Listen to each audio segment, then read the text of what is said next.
கையில் தீபம் இருந்தும் நான் கண்ணில்லாமல் வாழ்ந்தேன். கண்ணை தந்தும் உன்னை நான் அன்னை போல காப்பேன்.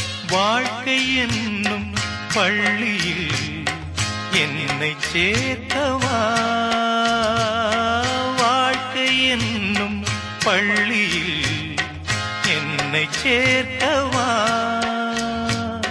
விழிகள் ரெண்டும் பள்ளிக்கூடம் தொடங்கு கண்ணா புதிய பாடம்.